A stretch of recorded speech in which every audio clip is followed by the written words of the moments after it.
9ನೇ ತರಗತಿಯ ಕನ್ನಡ ಪಠ್ಯ ಪುಸ್ತಕದ ಪಾಠ 3 ಜೇನು ಕುರುಬರ ತಾಯಿಯು ಕಾಡು ಆನೆಯ ಮಗನು. ಇದರ ಹೆಸರು. ಇದನ್ನು ಬರೆದವರು ಅಬ್ದುಲ್ ರಶೀದ್. ಸೊ ಇಲ್ಲಿ ಪಾಠ ಪ್ರವೇಶ ಅಂತ ಇದೆ ನೋಡಿ. ಆಧುನಿಕ ಕನ್ನಡ ಸಾಹಿತ್ಯದಲ್ಲಿ ಅಂಕನ ಬರಹ ವಿಶಿಷ್ಟವಾದದ್ದು. ನಮ್ಮ ಸುತ್ತಮುತ್ತಲಿನ ಸನ್ನಿವೇಶಗಳು, ಘಟನೆಗಳು, ವೈಚಾರಿಕತೆ, ವ್ಯಕ್ತಿ ಚಿತ್ರ ಇತ್ಯಾದಿ ವಿಷಯಗಳನ್ನು ನೈಜವಾಗಿ ಬಿಡಿಯಾಗಿ ವಿವರಿಸಿ ಮೌಲ್ಯಗಳನ್ನು ಜೀವಂತವಾಗಿರಿಸುವುದು ಅಂಕನ ಬರಹದ ಉದ್ದೇಶವಾಗಿರುತ್ತದೆ.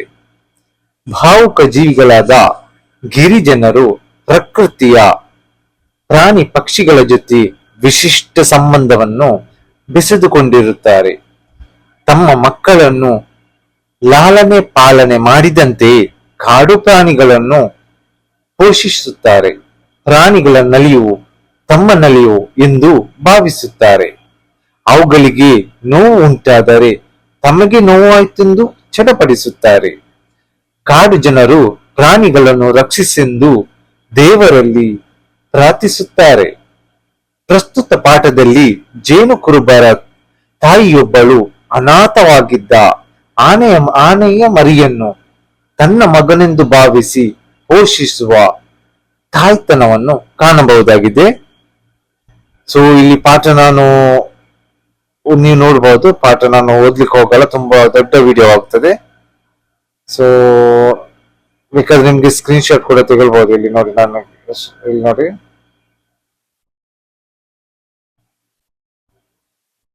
ಇಲ್ಲಿ ಚಿತ್ರ ಕೂಡ ಇದೆ. ಇನ್ನು ಕೆಳಗಡೆ ಬಂದ್ರೆ ನೋಡಿ, ಇಲ್ಲಿದೆ ಕೃತಿಕಾರರ ಪರಿಚಯ. ಇದನ್ನು ಬರೆದವರು ಯಾರು? ಅಬ್ದುಲ್ ರಶೀದ್ ರವರು. ಕವಿ, ಕಥೆಗಾರ, ಅಂಕಣಕಾರ ಹಾಗೂ ಕಾದಂಬರಿಕಾರರು ಕೂಡ ಇವರು ಆಗಿದ್ದಾರೆ. ಇವರು 1965ರಲ್ಲಿ ಕೊಡಗಿನ ಸುಂಟಿಕೊಪ್ಪದಲ್ಲಿ ಜನಿಸಿದರು. ಅಬ್ದುಲ್ ರಶೀದ್ ರವರು ಮಂಗಳೂರು, ಮೇಘಾಲಯದ ಶಿಲ್ಲಾಂಗ್, ಗುಲ್ಬರ್ಗ, ಮೈಸೂರು ಆಕಾಶವಾಣಿ ಕೇಂದ್ರದಲ್ಲಿ ಕಾರ್ಯನಿರ್ವಹಿಸಿದ್ದಾರೆ. ಈಗ ಮಡಿಕೇರಿ ಆಕಾಶವಾಣಿ ಕೇಂದ್ರದಲ್ಲಿ ಕಾರ್ಯಕ್ರಮ ನಿರ್ವಾಹಕರಾಗಿ ಸೇವೆ ಸಲ್ಲಿಸುತ್ತಿದ್ದಾರೆ. ಕನ್ನಡದ ಜನಪ್ರಿಯ ಅಂತರ್ಜಾಲ ತಾಣ ಕೆಂಡ ಸಂಪಿಗೆಯ ಗೌರವ ಸಂಪಾದಕರಾಗಿದ್ದಾರೆ.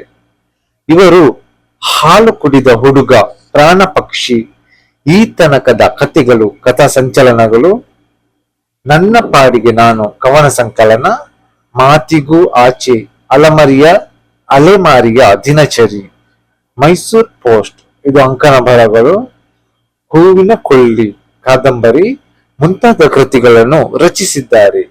ಇವರಿಗೆ ಕೇಂದ್ರ ಸಾಹಿತ್ಯ ಅಕಾಡೆಮಿಯ ಸುವರ್ಣ ಮಹೋತ್ಸವದ ಯುವ ಲೇಖಕ ಪ್ರಶಸ್ತಿ, ರಾಜ್ಯ ಸಾಹಿತ್ಯ ಅಕಾಡೆಮಿ ಪ್ರಶಸ್ತಿ, ವರ್ಧಮಾನ ಪ್ರಶಸ್ತಿ, ಲಂಕೇಶ್ ಪ್ರಶಸ್ತಿ ದೊರಕಿವೆ. ಪ್ರಸ್ತುತ ಪಠ್ಯ ಭಾಗವನ್ನು ಇವರ ಕಾಲು ಚಕ್ರ, ನೆನಪಿಡಿ, ಪ್ರಸ್ತುತ ಪಠ್ಯ ಭಾಗವನ್ನು ಇವರ ಕಾಲು ಚಕ್ರ ಕೃತಿಯಿಂದ ಆರಿಸಲಾಗಿದೆ. ಸೊ ಈ ತರದ ಪ್ರಶ್ನೋತ್ತರಗಳನ್ನೆಲ್ಲ ಮುಂದಿನ ವಿಡಿಯೋದಲ್ಲಿ ನೋಡುವ. ಬಹುಶಃ ನಾವು ಇಲ್ಲಿ ಸ್ಕ್ರೋಲ್ ಮಾಡ್ತೇನೆ, ನೋಡಬಹುದು. ಇಲ್ಲಿ ಪದಗಳ ಅರ್ಥ ಇದೆ, ಬಿಟ್ಟ ಶಬ್ದ ತುಂಬಿರಿ ಇದು ಕೂಡ ಇವೆ. ಇಲ್ಲಿ ನೋಡಿ, ಕೆಳಗಿನ ಪ್ರಶ್ನೆಗಳು ಒಂದು ವಾಕ್ಯದಲ್ಲಿ ಉತ್ತರಿಸಿ ಮತ್ತು ಕೆಳಗಿನ ಪ್ರಶ್ನೆಗಳಿಗೆ 3-4 ವಾಕ್ಯಗಳು ಉತ್ತರ ಬರೆಯಿರಿ. ಇನ್ನು ಈ ಕೆಳಗಿನ ಪ್ರಶ್ನೆಗಳಿಗೆ 8-10 ವಾಕ್ಯಗಳಲ್ಲಿ ಉತ್ತರಿಸಿ ಇದು ಕೂಡ ಇವೆ.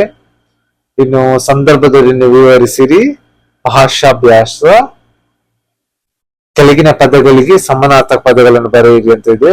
ಆನೆ, ಪುತ್ರ, ಕಾಡು, ತಾಯಿ ಇತ್ಯಾದಿ ಕೆಳಗಿನ ಪದಗಳನ್ನು ಸ್ವಂತ ವಾಕ್ಯದಲ್ಲಿ ಬರೆಯಿರಿ ಮತ್ತು ಕೆಳಗಿನ ಪದಗಳಿಗೆ ವಿರೋಧಾರ್ಥಕ ಪದವನ್ನು ಬರೆಯಿರಿ, ಆಪೋಸಿಟ್ ವರ್ಡ್ಸ್. ಸೊ ನೆಕ್ಸ್ಟ್, ಕೆಳಗಿನ ಪದಗಳನ್ನು ಬಿಡಿಸಿ ಸಂಧಿ ಹೆಸರು ತಿಳಿಸಿರಿ. ನೆಕ್ಸ್ಟ್ ಏನಿದೆ, ಕೆಳಗಿನ ಅನ್ಯ ದೇಶೀಯ ಪದಗಳಿಗೆ ಕನ್ನಡದ ಸಮಾನಾಂತರ ಪದಗಳನ್ನು ಬರೆಯಿರಿ. ಉದಾಹರಣೆಗೆ ಇಲ್ಲಿ ಬರೆದಿದೆ ನೋಡಿ, ಶರಟು, ಸಾಹೇಬ, ಹಾಸ್ಟೆಲ್, ಪ್ಲಾಂಟರ್, ಕರೆಂಟ್, ಫಾರೆಸ್ಟ್. ಕೆಳಗಿನ ಪದಗಳಿಗೆ ತತ್ಸಮ ತದ್ಭವ ರೂಪಗಳನ್ನು ಕೂಡ ಬರೆಯಿರಿ. ಶುಚಿ, ಮನುಷ್ಯ, ಸ್ನಾನ, ಸೌದೆ. ಇನ್ನು ಕೆಳಗೆ ನೀಡಿರುವ ಪದಗಳಲ್ಲಿರುವ ದ್ವಿರುಕ್ತಿ ಹಾಗೂ ಜೋಡಿ ನುಡಿಗಳನ್ನು ವಿಂಗಡಿಸಿ ಬರೆಯಿರಿ. ಇಲ್ಲಿ ಯಾವುದು ಕೊಟ್ಟಿದ್ದಾರೆ ನೋಡುವ. ಉಂಡು ಉಂಡು, ಸೋಂಕು ಗೀಂಕು, ಹಿಡಿ ಹಿಡಿ, ಆಡಿ ಆಡಿ.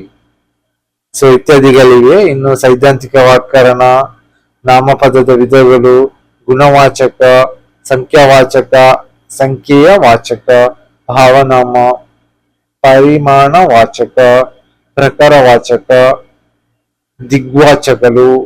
ದಿಗ್ವಾಚಕಗಳು, ಸರ್ವನಾಮ, ಪುರುಷಾರ್ಥಕ ಸರ್ವನಾಮ ಇತ್ಯಾದಿಗಳಿವೆ. ಇನ್ನು ಆತ್ಮಾರ್ಥಕ ಸರ್ವನಾಮ ಕೂಡ ಇವೆ, ಪ್ರಶ್ನಾರ್ಥಕ ಸರ್ವನಾಮ ಮತ್ತು ಚಟುವಟಿಕೆಗಳು ಇತ್ಯಾದಿಗಳಿವೆ. ಮುಂದಿನ ವಿಡಿಯೋದಲ್ಲಿ ಇದರ ಬಗ್ಗೆ ಹೆಚ್ಚು ಡೀಟೇಲ್ ಆಗಿ ನಾನು ವಿಡಿಯೋ ಮಾಡ್ತೇನೆ. ವಿಡಿಯೋ ನೋಡಿದ